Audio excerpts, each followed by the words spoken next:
leaders have told us that the war on terror may last 100 years, the new kind of war, against a shadowy enemy that can never be defeated. Either you are with us, or you are with the terrorists.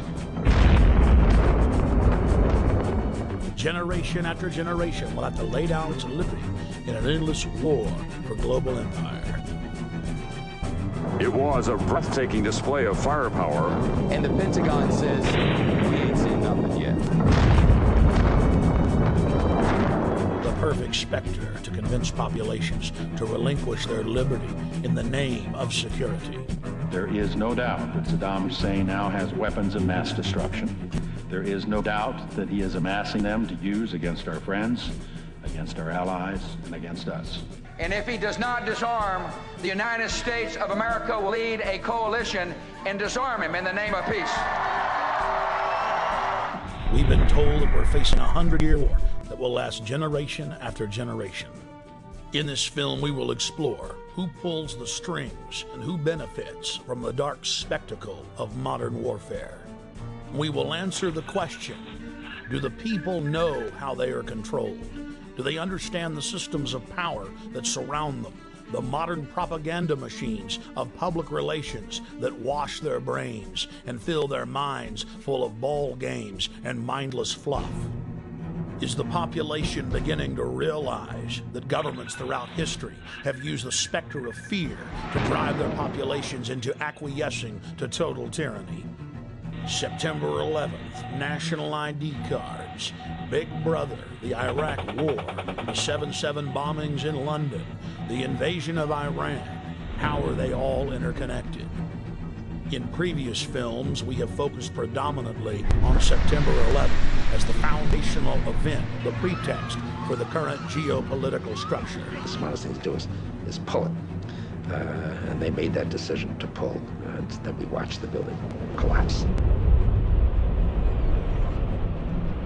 National polls show that most Americans and Westerners believe the official story of 9/11 to be a fraud. And a large part of that majority believes that 9/11 was an inside job. But the establishment press continues to contest any alternative view concerning 9/11. In this documentary, we will first look at historical events that are not contested, events where the fact of government-sponsored terror is not debated, but in fact openly admitted to by Western governments. There are literally hundreds of examples of government-sponsored terrorism in modern history, or what are known as false flag operations. We're going to start by looking at just 5 past examples, then we'll look at several modern cases. What is a false flag? The encyclopedia definition reads, false flag operations are covert operations conducted by governments, corporations, or by other organizations which are designed to appear as if they were carried out by other entities. The name is derived from the military concept of flying false colors, that is, flying the flag of a country other than your own. There are many variants of false flag operations, but one of the most popular carried out by governments is to stage a terror attack or horrible criminal incident and then blame it on your political enemies. One of the best-known cases of a false flag op was carried out by the newly elected Adolf Hitler on February 27, 1933. Nazi documents uncovered at the end of World War II, as well as testimony during the Nuremberg trials, revealed what many historians already suspected, that Hermann Göring had set fire to the Reichstag, the German parliament building. The Nazis then produced their patsy, Marinus van der Lubbe, an extremely mentally handicapped young man who was found rolling around in an alley behind the Reichstag naked. Van der Lubbe was then taken before a Nazi show trial, found guilty, and sentenced to death.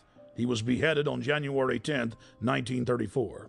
Using the crisis he had created to pass laws similar to the USA Patriot Act, Hitler became dictator and set his sights on the world. By March of 1939, Hitler had already seized Czechoslovakia. Having gained both Austria and Czechoslovakia, Hitler desired to move east against Poland, but he did not want to look like the aggressor. Hitler needed an excuse for attacking Poland. It was Heinrich Himmler who came up with a plan.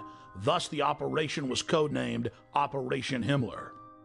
On the night of August 31st, 1939, the Germans took an unknown prisoner from one of the concentration camps, dressed him in a Polish uniform, took him to the town of Gleiwitz on the German-Polish border, and then shot him.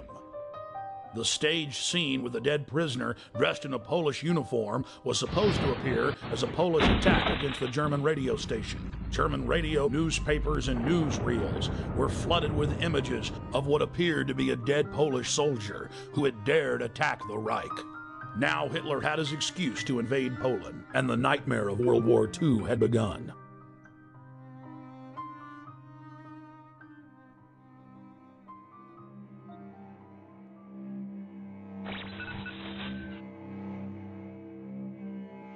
In 1953, the Central Intelligence Agency, working in tandem with MI6, overthrew the democratically elected leader of Iran, Dr. Mohammad Mossadegh. Mossadegh had been educated in the West, was pro-America, and had driven communist forces out of the north of his country shortly after being elected in 1951. Mossadegh then nationalized the oil fields and denied British Petroleum a monopoly. The CIA's own history department at CIA.gov details how U.S. and British intelligence agents carried out terror attacks and then subsequently blamed them on Mossadegh. In the late 1990s, large sections of Operation Ajax were declassified. The field commander of Operation Ajax was none other than the grandson of President Theodore Roosevelt, Kermit Roosevelt. Before his death in 2000, Roosevelt went public to the media, bragging about his patriotism in carrying out terror attacks in Iran and blaming it on the government. The provocations included propaganda, demonstrations, bribery, agents of influence, and false flag operations. They bombed the home of a prominent religious leader and blamed it on Mossadegh. They attacked mosques, machine gun crowds, and then handed out thousands of handbills claiming that Mossadegh had done it. The handbills read, "Up with Mossadegh, up with communism, down with Allah." Dr. Mohammad Mossadegh was incarcerated for the duration of his life. He fared better than many of his ministers who were executed just days after the successful coup for crimes that MI6 and CIA had committed. The CIA then formed the dreaded Iranian Secret Police, or SAVAK, and a 25-year reign of terror and torture then commenced. The operation was seen by Western intelligence agencies as a huge success. The CIA then successfully used the exact same technique in scores of countries to overthrow elected governments and dictators alike.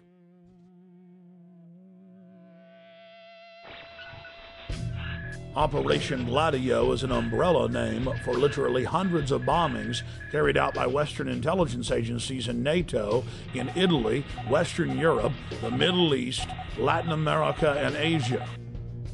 From 1947 until 1981, Italian presidents have gone public admitting Operation Gladio targeted innocent civilians and was to be blamed on leftists and communists. On November 22, 1990, the European Parliament had a resolution condemning the activities of Operation Gladio. The former Italian intelligence chief has come clean concerning Gladio's actions as well. Many other countries have declassified documents concerning Gladio. It is part of the public record that our government and other Western governments targeted trains, buses, schools. Several times operatives zeroed in on school buses, knowing that images of dead children